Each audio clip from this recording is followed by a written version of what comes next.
Hi, everyone, and welcome back to our podcast, The Vibes Were Off. If you're new here, I'm Meg. And I'm Catherine. And we're just two sisters from Houston who love true crime, ghost stories, urban legends, and we love to tell stories of survivors. Absolutely. We love a survival tale. We love just hanging out and telling spooky stories, some feel-good stories sprinkled in there. We are trying to make this side quest our main quest. So if you could do us a huge favor and make sure to interact with all of our socials. If you listen to us on Spotify, make sure you download all of our episodes and follow us so that you can get updates on new episodes. If you're on our socials like Instagram or TikTok, make sure you give us a like, a thumbs up. Maybe leave us a comment. Just interact with us so we know that you're there, and make sure to tell a friend about us. Yeah, that would really help us out. All right. Thanks so much, everybody. So let's get into our story. And to tell our survivor story, we have to start at the beginning. So it was February 13th, 2002 in Bogota, Colombia, where Marc Gonsalves, Keith Stansell, Thomas Howes, and Tommy Janis gathered to start their day. So there's 4 people involved in this. Yeah, I was about to say, are you going to give us a breakdown of these names? Because there's no way I'm remembering all these people. Yeah, there's actually going to be 5 people involved. But for right now, the core 4, Mark, Keith, and their 2 Toms. Mark, Keith, 2 Toms. 2 Toms. Got it. Yeah. And they were all private contractors with Northrop Grumman subsidiary group called California Microwave. That was a jumble and nonsense. Wait. Why did I think you were going to say, like, special forces, like mercenaries? No, not They're mercenaries. Microwave technicians. No, they're not. They're not. They are contracted to do aerial surveillance for the Colombian drug trade. So they're employed by the U.S. Department of Defense. Oh, okay. So kind of, I guess. Yeah. Okay, perfect. So, but they're private contractors, but they are working for the U.S. government.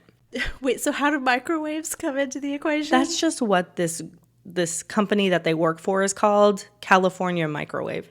So is it like the flower vans that the FBI sits in? I don't think this really has to do anything with microwaves. I'm not sure that's just what it's called.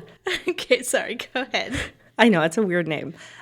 So Keith was a former Marine with experience in avionics and aircraft maintenance, and he was the mission leader in this group.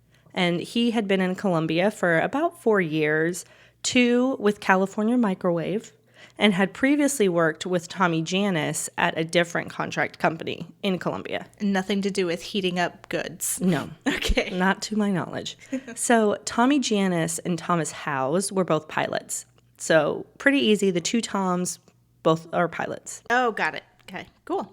And Marc Gonsalves was the newest member of the team.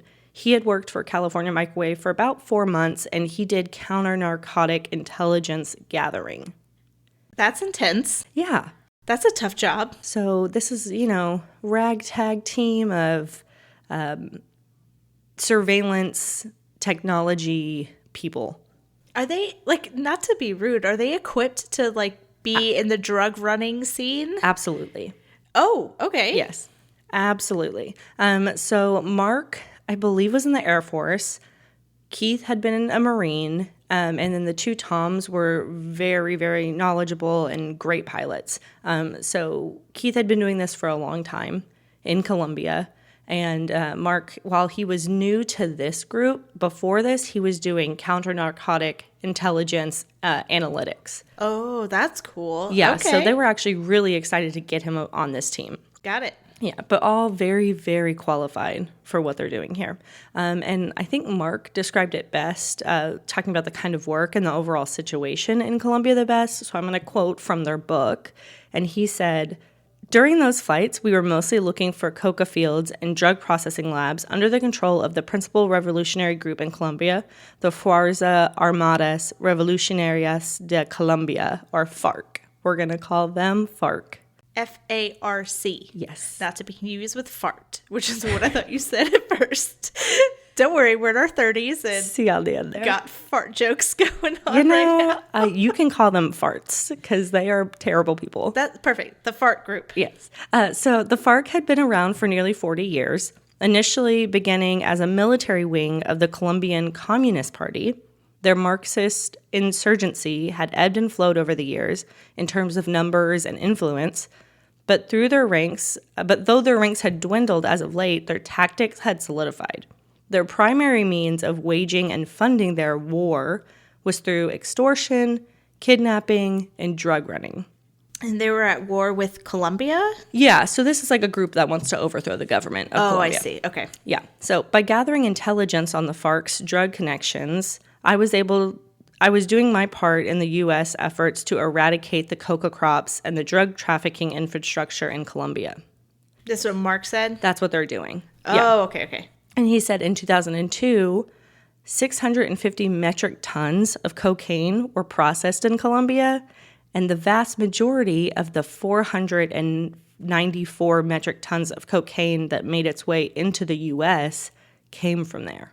Not for nothing, but my fat ass thought you were talking about cocoa, like the chocolate.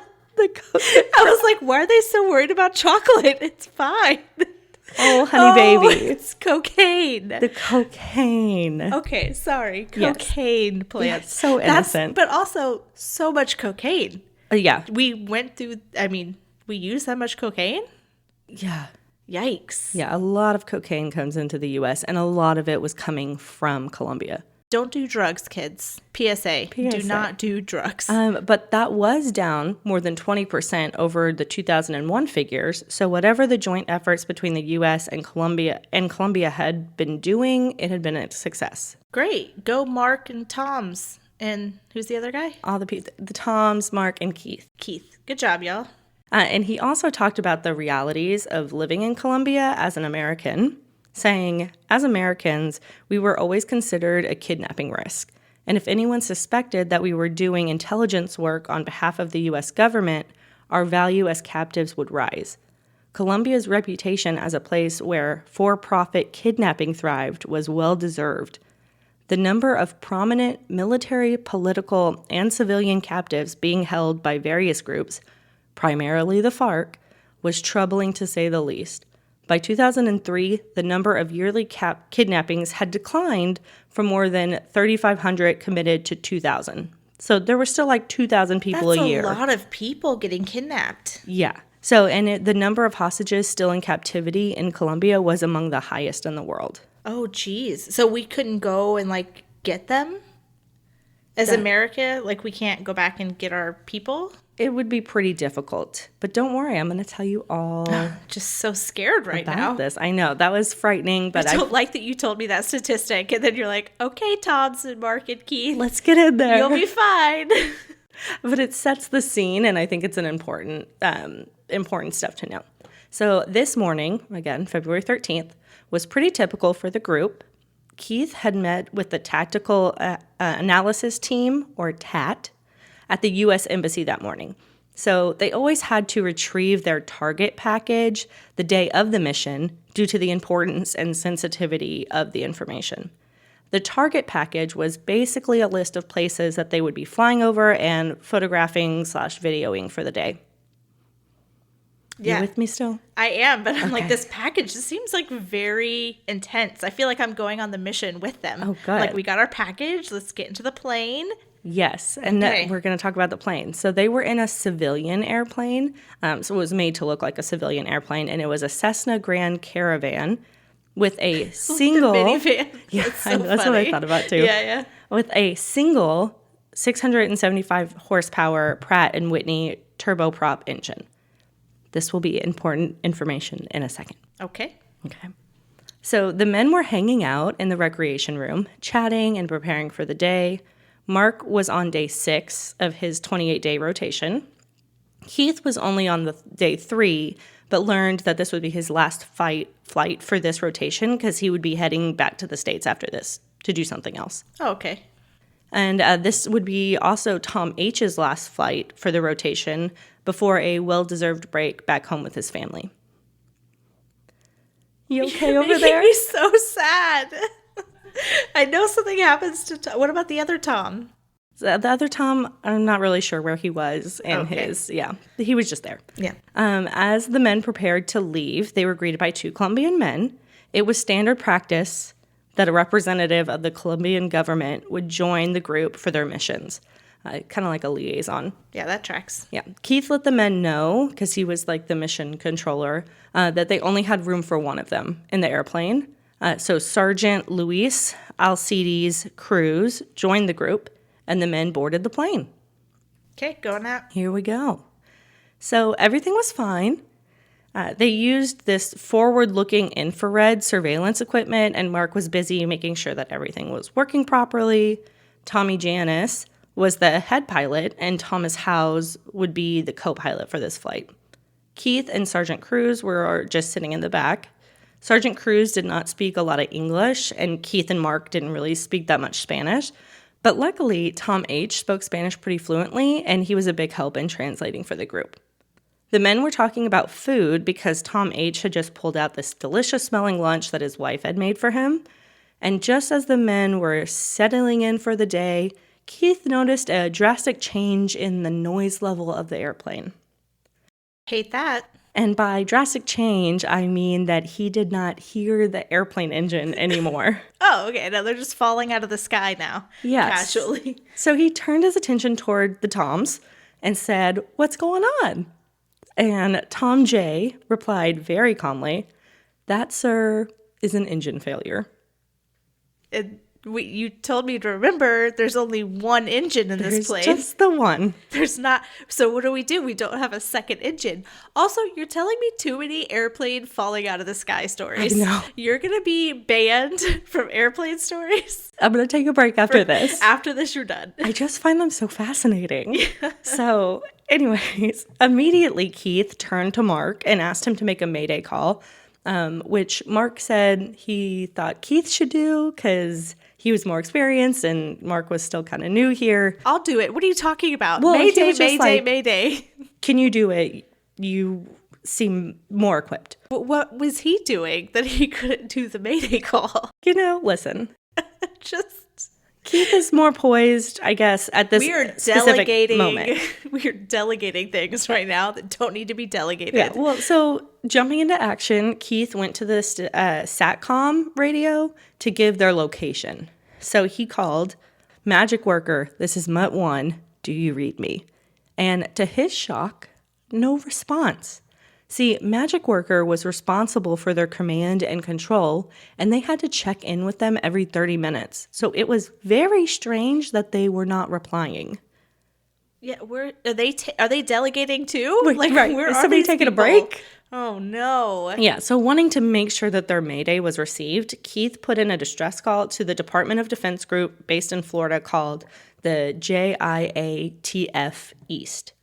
Great, come get me. Somebody come get me. We're about to crash into the cocoa fields. Come get me. So, and if you're wondering what that little acronym stands for, that is the Joint Interagency Task Force based out of Florida. And then they finally reached Ed Trinidad, who was a part of their TAT team, the Tactical Analysis Team, back at the embassy in Bogota.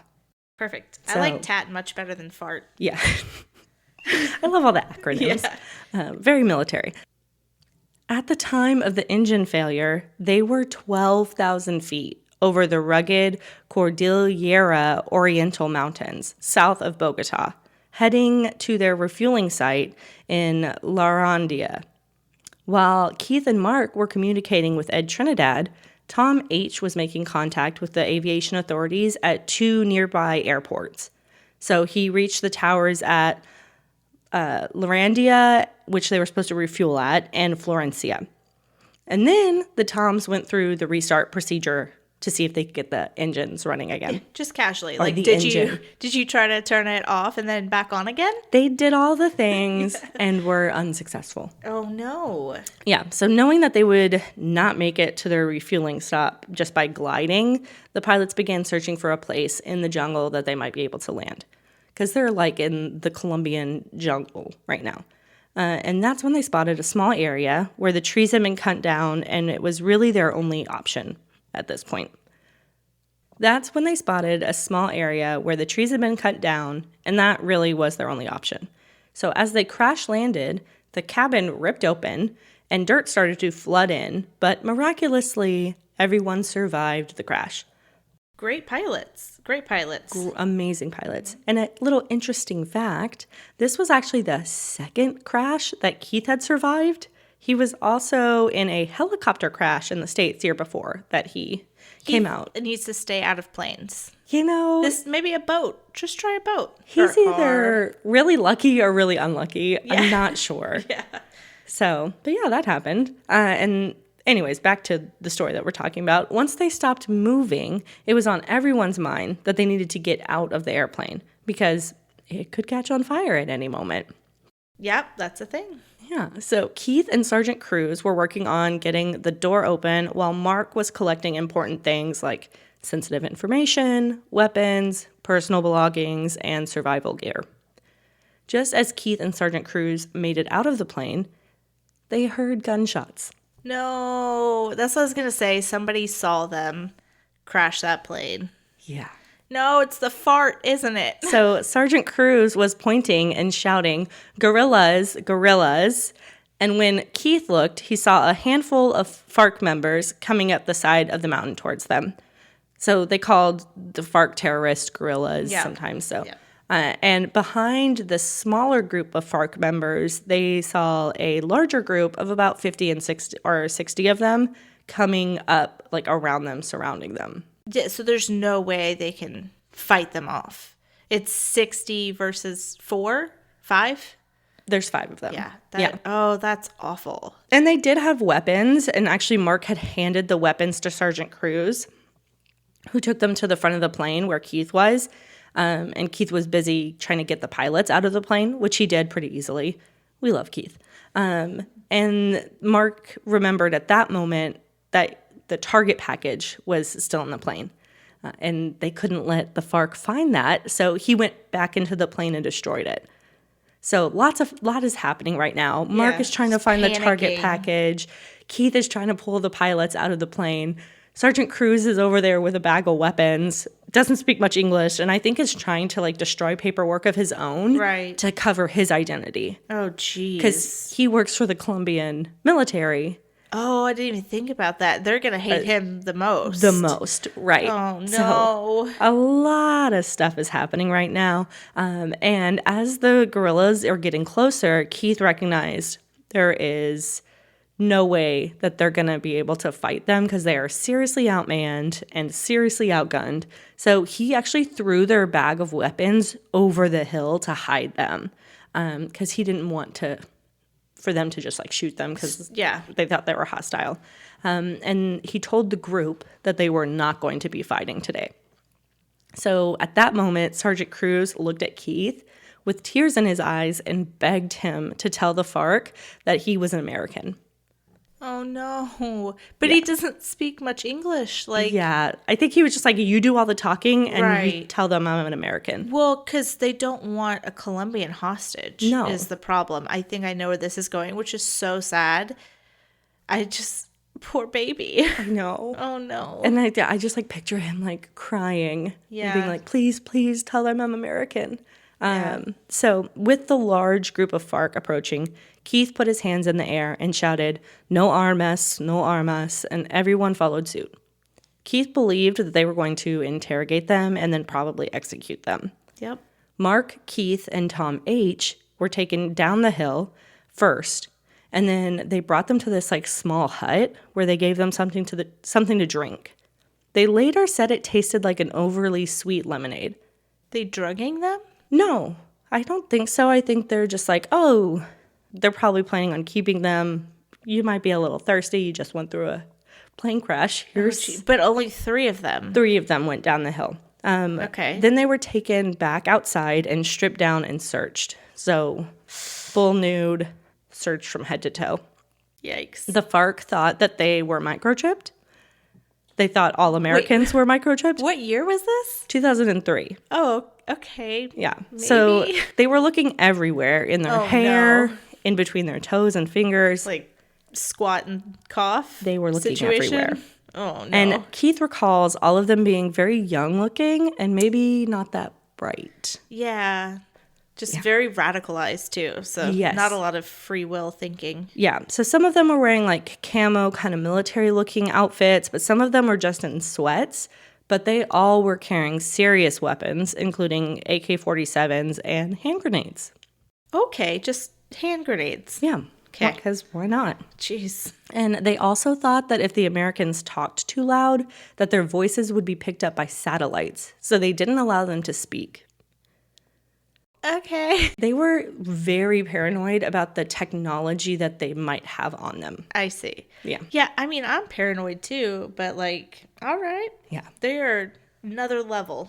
So at this point, Tom Jay and Sergeant Cruz had been held near the plane by one of the guerrillas, while a woman named Sonia, who we find out later is the leader of this little group. Dang, listen, I love women power and like, get it, sister, but not this one. I kind of thought the same thing. I was no. like, oh, a woman. Okay. She's leading everybody. Get it, girly. But then I'm like, but no, you're terrible. She's a bad one. Yeah.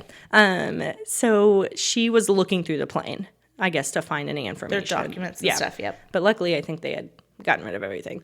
So Keith, Mark, and Tom H. lost sight of them when they were taken into the hut. And just after they had let the men get dressed again after their strip search, they heard the sounds of helicopters. And they knew that was probably the people coming to rescue them. Great, let's get in. Based on the location that they had given them when they crashed. Perfect. But as they arrived, USA. it was the Colombian army. Not But us. but they're coming to help. Okay, yeah, They're friends. That's friends. Gotcha. But all hell broke loose once they arrived. The Colombian military helicopter started spraying bullets in the area, trying to, take out the guerrillas. And the FARC very quickly started to use the men as human shields as they fired back. Yep. So it became clear very quickly that they were not going to be able to rescue them at this moment.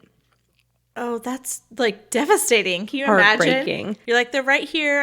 I got my lemonade and I'm ready to go. Come pick me up, please. And they said, sorry, we got to go. We'll hopefully send somebody back for you. Yeah, well, Keith even made eye contact with one of the military shooters on the helicopter, and the man just kind of shrugged his shoulders. Like, there's not really anything we can do for you right now.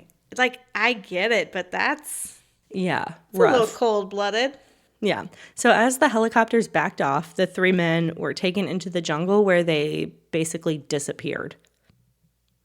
So, okay, Tom H., Mark, and Keith? The three men. Okay, Yeah. yep. So the FARC terrorists marched the men into the jungle where they did not stop walking until it was dark. During one of the breaks, the men were close enough to each other that they began to whisper about what might have happened to Tom Jay and Sergeant Cruz. And then Sonia, the leader of this group, came up to the men and started shouting at them to be quiet. Since Tom H. knew Spanish, he asked her what had happened to the other two men, to which she replied she had executed them. Tom J? Yeah. Why? I don't know. Sergeant Cruz? Yeah, I don't. Sergeant Cruz probably because they figured him out pretty quickly, but I don't know why they killed Tom J. so quickly. Since they took the other Americans hostage. That was a little bit confusing. Maybe they only had room for 3, and they were like, all right, two of y'all gotta go. Or they picked the 3 that looked like they were in the best shape and took them away. Yeah. I'm not sure. Oh, that's so sad. It was Poor very Tom sad. J. Especially for Keith, because Tom was kind of his mentor. Oh, no. In this group. So, yeah, he was devastated. Yeah. And but Sonia said she would do the same to them if they caught them trying to escape or to share their location. Because they were still convinced they might have some kind of technology on them that they were transmitting their location with. I see. Okay. And yeah, I said that they might have a microchip or some other technology. And they also thought that they maybe had a microchip in their blood.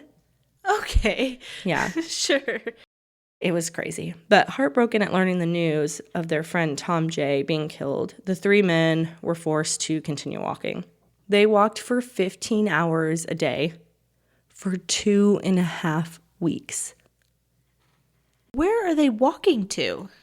You will find out. And they just, they don't get breaks? They just have to forced march for 15 hours a day? 15 hours a day. So they did stop occasionally, and then they would take, shelter, what shelter they could in the jungle, and sleep. when they could. 2.5 weeks. And nobody's coming to get them? 2.5 weeks. So at the beginning, I'll get into this. Let me not jump ahead. Yep. So to avoid being tracked, they made the men change into shoes that matched what the FARC were wearing.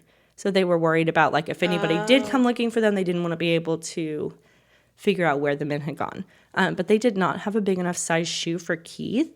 So they cut the toe box away, and Keith was forced to walk with his toes exposed in the jungle for 2.5 weeks. Yeah, that's not good. Can you imagine? No, not at all.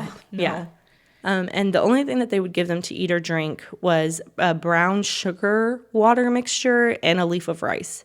So the sugar water was given to them so they had enough energy for the grueling walk. Okay. So they would just pump them full of sugar. Jeez. Yeah. And then rice, that's it. And that's it. And Mark said that the rice would have, like, bugs in it. And he's like, but eventually we were just so hungry that you kind of get over it. Some protein. Yeah. Yeah, I imagine if you're starving and you're like, I got another 15-hour day tomorrow. Yeah. You're like, whatever, I'll eat whatever they give me. Yeah. And at some point during the march, Keith became so sick that he physically couldn't walk anymore. He said that he remembered telling Tom, I think, that he was like, I'm just going to tell him to shoot me right now because I can't keep walking. What was he sick with? So first of all, his feet were messed up. He only had one toenail left at that point, and he was vomiting and having diarrhea so bad that it left him so dehydrated that he couldn't even, like, stay awake, barely. Oh my gosh. Yeah. So how was he walking 15 hours a day? It was rough. Jeez. Yeah. So the FARC got a hammock and 2 poles and carried him in the hammock the rest of the march. Carry me. Yeah. Let's go. They treated them not like humans, but just as objects of value that they had to transport. So they were like, we can't let you die here. We need you. We need your, it's not bail money, but like ransom money. Yes. Yeah. So after 40 days of marching through the thick jungles of Colombia, the men arrived at a hidden FARC camp. 40 days? Mm-hmm. That's so long. Yeah. So during that, like after that, like initial 2.5 weeks, they did start taking longer breaks, and they had places they could stop along the way. And some of those places, like they stayed like maybe a day or 2 days. So it got like a little bit better after that, like initial terrible part of the march, but I don't know. That just sounds all bad. Yes. And for over like 6 weeks? Jeez. Yeah, 40 days. And so this FARC camp that they came to, now I'm just realizing that FARC and Mark are very close. Yeah. Because Mark spells his name M-I-R-C. Mm-hmm. So my mind was like, what's that? What's happening? Okay, so Mark and Tom were kept outside, but Keith had to be kept inside because he was so sick still. Right. And they kept him just in his underwear and on a plastic sheet. Since he was still vomiting and having diarrhea so often that they got tired of washing his clothes for him. So they're like, you can just sit naked and get sick over yourself. Mm-hmm. And wow. Keith said that he spent the days just watching the roaches crawl around the hut and killing them if they got too close. Okay. That's how he passed the time. One way, I guess. Yeah. Make some roach friends. But once he was well enough, they moved him outside with Mark and Tom. Okay, so at he least got better. Okay. He got better, and at least he got to see his friends. So the men were kept in a fenced yard that had 3 6x6 boxes in it. They put them in boxes? Well, I'm glad you asked that. Oh my gosh. So during the day, they were kept in the yard, but they weren't really allowed to talk to each other. But as bad as that sounds, at night, it got even worse. At night, they were placed into the boxes and locked in. Oh my gosh. 6x6 boxes. Hope you're not claustrophobic. Yeah.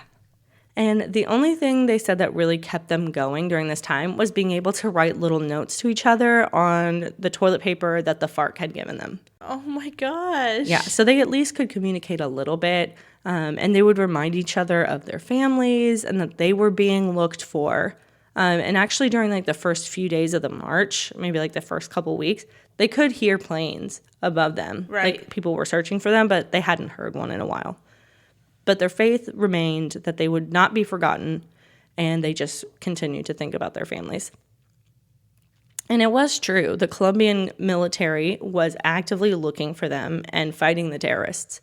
The U.S. was also trying to negotiate their release, but the negotiations had started to stall. Oh, no. Yeah. So we're going to jump forward a little bit. So 4 months has passed since the men's plane went down. And one night in his box, Mark, just sitting there, thought he heard 2 jets flying overhead, very close in their camp. But he couldn't be sure because he was locked inside his box. Right. Right. He's not seeing anything. But then he heard a bomb hit. A bomb? A bomb. So the 3 men laid in their boxes while bomb after bomb was dropped into this camp. No one came for them. Mark remembers laying there thinking, I just survived all of this. A plane crash, being taken hostage, a march through the jungle, and this is how I'm going to die? Is this really how I'm going to die? Yeah, a bomb. You're trapped in a box. Yeah. Jeez. But knowing like he couldn't go anywhere, he just laid in the box until the morning when they were let out of their boxes. So they survived. So somebody else survived too to let him out. Yeah. So they moved them out of their boxes and then moved them to a new camp. Yep. So the new camp had been built pretty quickly, and it was completely covered in a thick mud, like everywhere. So, Ew. yeah, not an upgrade for sure. And the men just spent the next 4 months in the mud. Okay, so we have another 4 months? Another 4 months. We're at 8 months of captivity right now? After 8 months in captivity, the leader of the camp came to the man with some new camouflage clothes and told them that they were going to make a proof of life video. Oh, okay. Right. Okay, so negotiations are back going. That's what they're thinking, hopefully. Okay. So he told them they're going to take them to meet with an international journalist. Great. And that they would be allowed to record messages that could be given to their families. Oh. Which is thrilling to them at this point because Yeah. it's been 8 They'd months. be able to see them. Yeah. And I watched the clip from the actual like proof of life video and it's insane. Like they actually showed Mark a video of his mom because she had been making a lot of noise in the U.S. media about her son. Yes. She's amazing. Yes, We we love love her. her. Her name is Jo. We love Jo. Okay. She was very critical of the U.S. government and how long the men had been gone. Yeah, like it's been 8 months. Go get my kid. Yeah. He's working for you. She was like, I'm tired of hearing that we're working on it. Good. What's going on? Go, Joe. Yeah.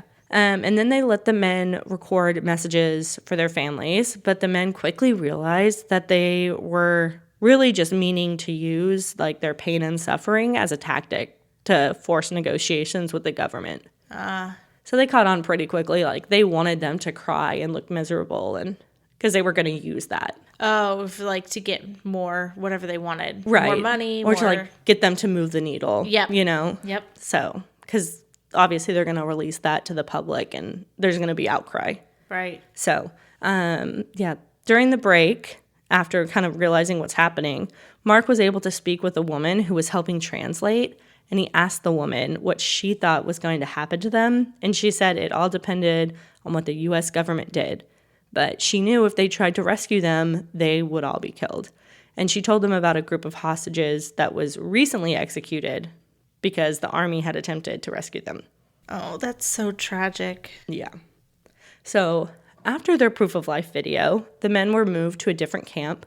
And at this camp, there were other hostages. Okay, we get some new hostages, I guess. Yep. Okay. So this is the first time they've seen other hostages besides just the 3 of them. And this camp had buildings, and inside some of the buildings, there were racks with chains hanging off of them.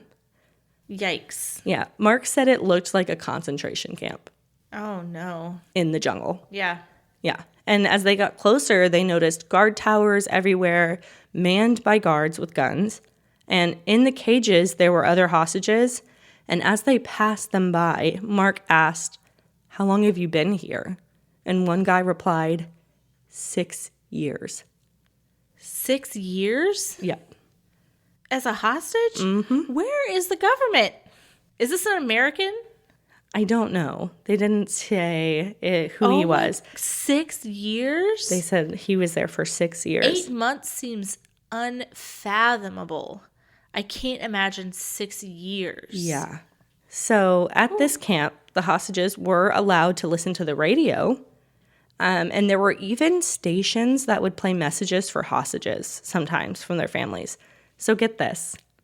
Since there was such a culture of hostage taking in Colombia, there were radio stations that set up hotlines so families could call in and leave a voicemail. And then they just played them? On the radio. So you just hope your family called into this Colombian radio station and had a message? Mm-hmm. What, did you have to, pay for that? What is happening? I guess that was something that they did because there were so many hostages in Colombia. That's insanity. Yeah. That and they everybody's like, created this is chill. radio stations. Well, after a year into their captivity, Keith heard his 11-year-old son on the radio. No, that baby. In the message, he apologized to his dad for missing his birthday, Thanksgiving, and Christmas. All right. And I'm going to take a cry break. Right. And he just wanted to let him know that they were okay. Oh my gosh. So he doesn't even know if a message is going to come up. And then he hears his son. Exactly. He's just sitting there. And right, because they've been at this camp for maybe, like 4 months? 4 months, yeah. And they've just been listening to this radio, just hoping something comes up. Wow. Yeah. And then also, though, Mark heard messages from his mother a few times. Go Joe. Mark's mom, Jo, was still their biggest advocate, and she made appearances in the news anytime she could so that people would not forget about them. Yeah, great. Go Jo. As she should. Why are we forgetting about them? Somebody go get them. Yeah. Well, nobody's forgetting about them, but you realize how difficult it is for them to find them, one. And even if they do find them, the FARC have so many guns and guns. Yeah, so it's a very difficult situation. Yeah. At this point, Mark, Keith, and Tom were moving camps every few months. And now when they marched through the jungle, they would make them wear chains that were attached to each other. That's aggressive. Okay. Yeah. You just say months casually. Oh, yeah. There's just, how many months are we up to now? So by the end of their second year. What? They're in chains all the time. So they started just chaining them up when they walked, and then they eventually just kept them chained up all the time. The end of their second year. We're going into year 3 is what you're telling me. Yes, we are. What the? Yes. Oh my God. Buckle in, baby. I need more straps because that is, you just go out for a mission. You're going for one mission. You're about to go home. And then now we're in year 3 of being a hostage. Yep. Your kids are growing up. People are being born. People are dying. World events are happening. Keith had 2 twin boys that he had never met.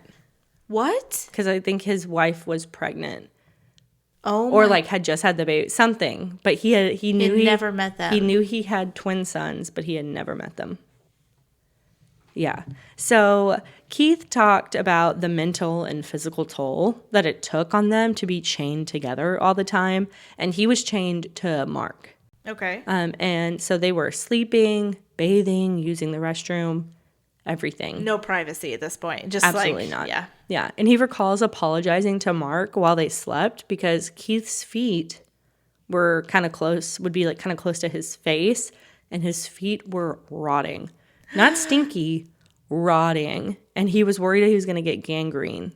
Yeah, I would be worried too. Yeah. So, he just talks about it's stuff that human beings should never be. Oh, that's so awful. Yeah. So in their third year in captivity, they had a FARC group leader who took special pleasure in seeing them suffer. And he actually made them stay in a cage that he built in the side of the mountain. He said it was a large bird cage. That's a way that you can kind of envision it. Yeah. It reminds me of the pirate cages where they would just put people in. Like that. Yes. Okay. And he made them stay in the cage all the time. And the cage was made of barbed wire. That's important to know. Oh. And they would just be in there all the time, slowly losing their minds. So determined to keep their sanity, Marc actually carved a chess set from wood and like with a small knife that one of the guerrillas let them use. So not all of They weren't terrible. not yeah. all of them. I mean, they're all terrible. Yeah. But some of them had these little moments of humanity. Okay. Like this person giving them wood and a little knife so knife that they to could use. make a chess set. And they found a lot of solace in being able to like tune everything out and play chess together. Okay. Yeah. So the men continued to sit in captivity, not knowing if they were going to ever be rescued or released at this point. And each year that passed, so, Meg, 'Cause we're years how many in more now. years are we Don't going to worry. go? But each year that passed, the U.S. Embassy in Bogota would hold a memorial for the men. So to keep their memory alive, they were holding. I don't want a Memorials? memorial. Like, come get me. Who Yeah. cares about a memorial? But I mean, at least they were doing something. I don't think Joe was happy with that either. Yeah. Well, in their 4th year in captivity, I know. I'm so sorry. This is terrible. They were once again asked to film a proof of life video. So they gave them haircuts and new clothes to try and make them look better, but that didn't help much. Yeah, I don't imagine. At this point, Marc had decided he was not going to allow them to manipulate the government or his family with his message. So he decided to stay silent. Good. We love that. And many of the other hostages did the same thing. They refused to speak on camera. At that point, he was like, if you're going to kill me, just Right. kill me already. Yeah. And after a few months from making that proof of life video, they heard helicopters at their camp, and they knew it was the Colombian army. The FARC assigned a guerrilla to every hostage that they had, and they were told to kill them if they received the order. So this is like a pretty major raid. They're spreading out. They're like, we got to make sure that we have all the hostages. If we tell you that they need to be executed, we'll give you the go ahead. So at this point, they're like, we're probably going to be executed pretty soon. And it was almost like the men were hoping that the rescue mission kind of failed because they didn't want to be killed. They didn't want to be shot, right? Yeah. They're like, just go away. We're good. Right. So they were soon moving again, and they were really worried at this point that they were never going to go home. There was never going to be any rescue because this is what happens when anybody even tries to get close to them. Yep. So it has now been 5 years Ah. in captivity for Marc, Keith, and Tom when they noticed a shift in how the hostages and their group are being treated. Okay. They were starting to give them more food, and they were allowing them to clean themselves more regularly.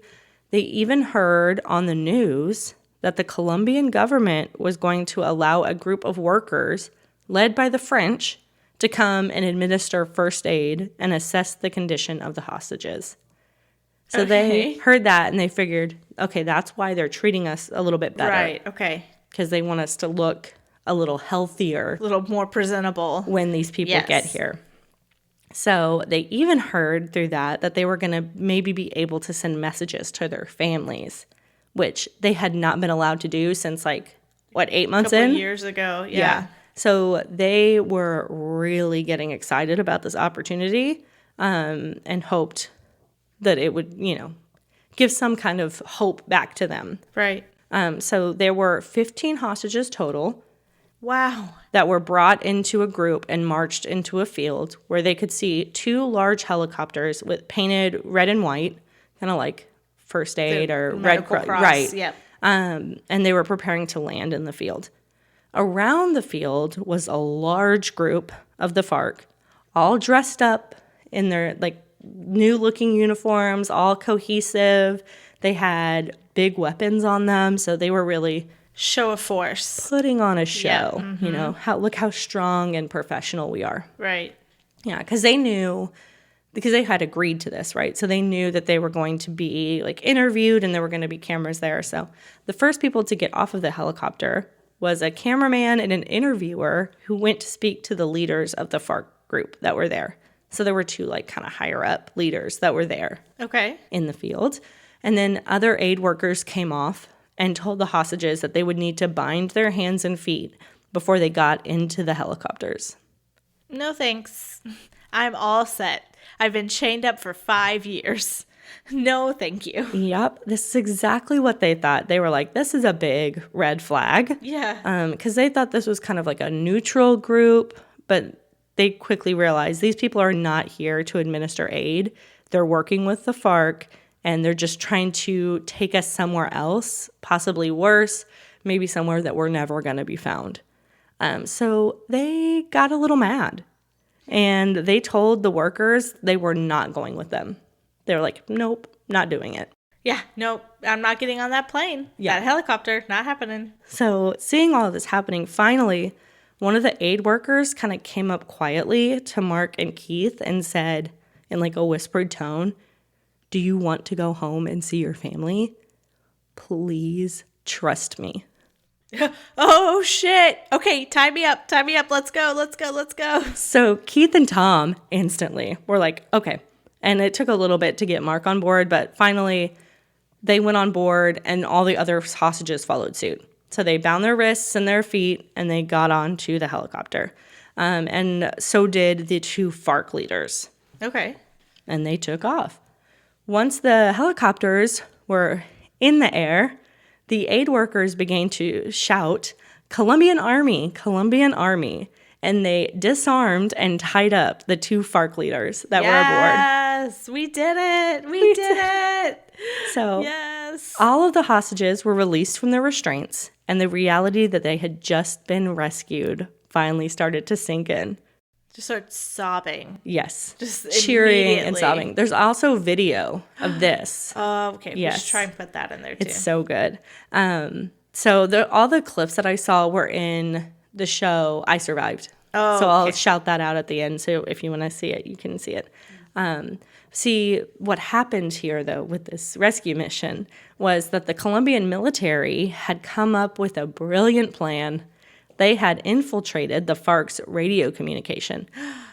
Yes. Yes, and they had convinced the FARC that an outside group from France was going to be allowed in to help them with whatever they needed. They would have medics and media so the FARC could get out whatever message they wanted. They promised no military involved and to let the FARC be in total control. So they convinced them to let these helicopters come and land and load up their hostages. The people that think there's microchips in our bloodstream, they were like, yeah, this group we've never heard of. Yeah, come on in. We trust you. They did such a good job infiltrating their like communication systems that they had them almost convinced that like they thought of this themselves. Oh, I see. That's good work. It was an impressive rescue mission. There were no shots fired, no loss of life.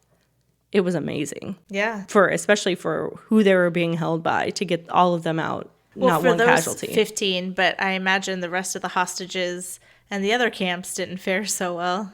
Yeah, that we don't know. Yeah. But after 1,967 days in captivity, Keith, Marc, and Tom were finally on their way home. How many years is that? Five plus. Wow. Like so 5.5. That one guy that was like, I've been here for 6 years. They were like, okay, I guess. Right. That blew their minds at the Right. time, and that became them. That's how much. Jeez. Yeah. The men were assessed, given food, and allowed to talk to their loved ones.